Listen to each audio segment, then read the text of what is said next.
If you were on the internet in September of 2023 and you even dabbled a bit in the anime community or manga community, you have heard of Kagurabachi. Everyone was talking about it, whether for good reasons or bad reasons. Kagurabachi this, Kagurabachi that, and here we are, almost a year later, and Kagurabachi has 38 chapters out at the time of recording. So the question is it still good or has it fallen off? I'm gonna answer that question, or at least I'm gonna try to. So, spoiler, not spoiler, I personally don't think it's fallen off.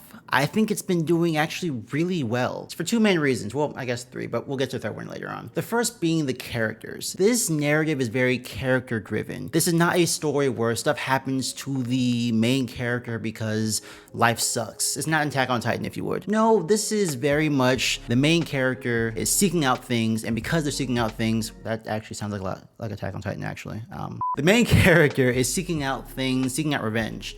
And because of where he goes, things happen that wouldn't have otherwise happened to him if he hadn't sought out these things that led him on this quest for revenge. You get what I'm saying, you know what I'm saying. So maybe actually it's more like Attack on Titan than I thought it was. That's not important. The important thing is, it's very character driven. So if you don't like the characters, you're probably not gonna like this manga. And the main character is really interesting to say the least, because he's different. He's stoic. He's stoic and he doesn't really externalize his emotions. That's different, that's weird, that's unorthodox. And honestly, for me, when I first met Chihiro, he felt like a try-hard edgelord, and I didn't know if I would be able to get past the first few chapters because he just felt so like emotionally detached, and I couldn't really connect with him on a personal level, or even just like I want to root for him level, you know? Like even if, for example, in One Piece, my favorite character is not Luffy, but there's moments where I root for Luffy because he's Luffy. He just inspires, he just pulls that out of you. Same thing with Naruto, same thing with Ichigo, with Goku, the list goes on, right? Even if you don't love the main character, you root for them. And so I wondered if I could really root for Chihiro. As the manga went on, I realized that I could. And it was actually really great to see his growth and development. You see, I worried that this would be a very stagnant main character who was focused solely on revenge and that would be it. While he is focused on revenge, there's more to his character. He grows, he matures, he feels, and you see that. It's very seldom, and as the chapters have gone on, you've seen it a little bit more and more, but you see that he is a caring individual. You see that he is an individual who can grow and who seeks to grow, and that's really great. He's become a main character that I've actually cared more about as time has gone on,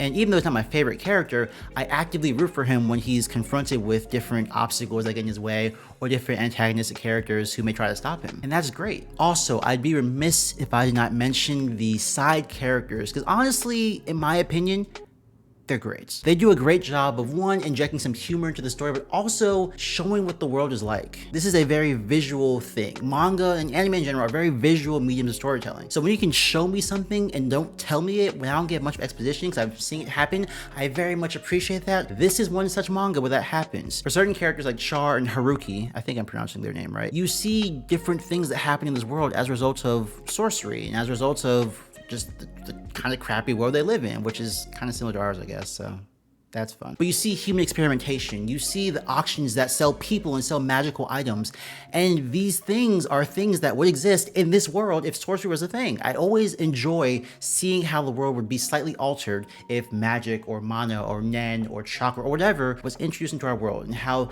that world would look, how things would operate, how things would be different, how they'd be the same, and this does that, but there's not a bunch of exposition. I know it's a very low bar to clear, but it's so good just seeing how Char, for example, was a human experiment. She was kept in the lab and experimented on because of her clan's ability to like regenerate and heal. That would be something that unfortunately happens, and seeing it instead of hearing about it is nice. Haruki and his family and how they have ties to this underworld auction that sells off people like Char, seeing the characters and what they go through, seeing the government organizations and what they allow, what they don't allow, and seeing just what happens is really great. And I love that these side characters are the drivers that show us what's in this world, why it's happening. It probably leaves us with a bunch more questions, but it's just really fun. It's nice. It's great storytelling, and I appreciate it. And also, Char and Haruki are just great characters. I mentioned this earlier that they're not like Chihiro. They show their emotions. They have personalities. They're very external, and that's a great contrast to our main character. And they also pull something out of him. You see more of his caring side and more of his like quips and funny side. He doesn't have many quips, but he has a couple, which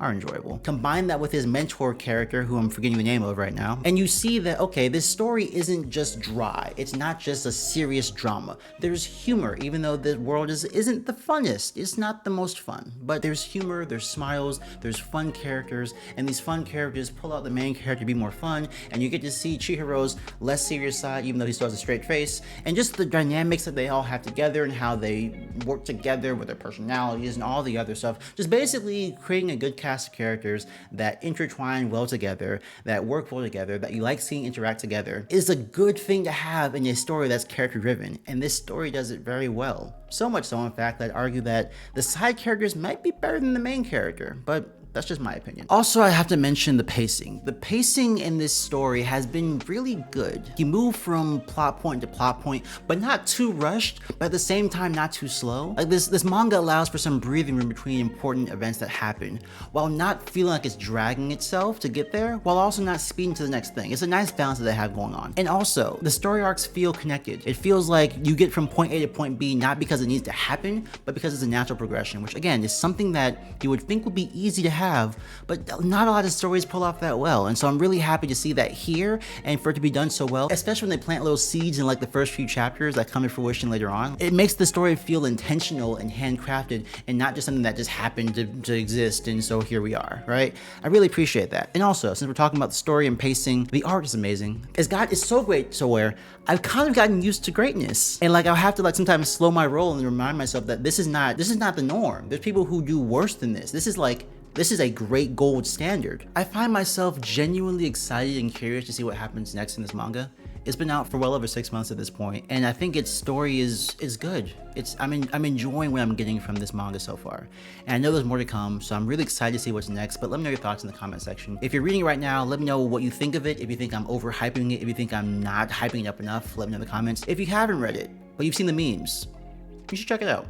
If you haven't read it, but you also haven't seen the memes, you should still check it out. If you haven't read it, check it out. Give it 5 chapters. Just let me know if you like it. If you have been reading it, let me know your thoughts on it. That's the outro. There we go.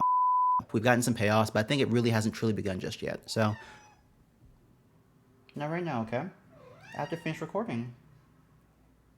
She wants the door open. Do you want the door open? I'm gonna open the door for him.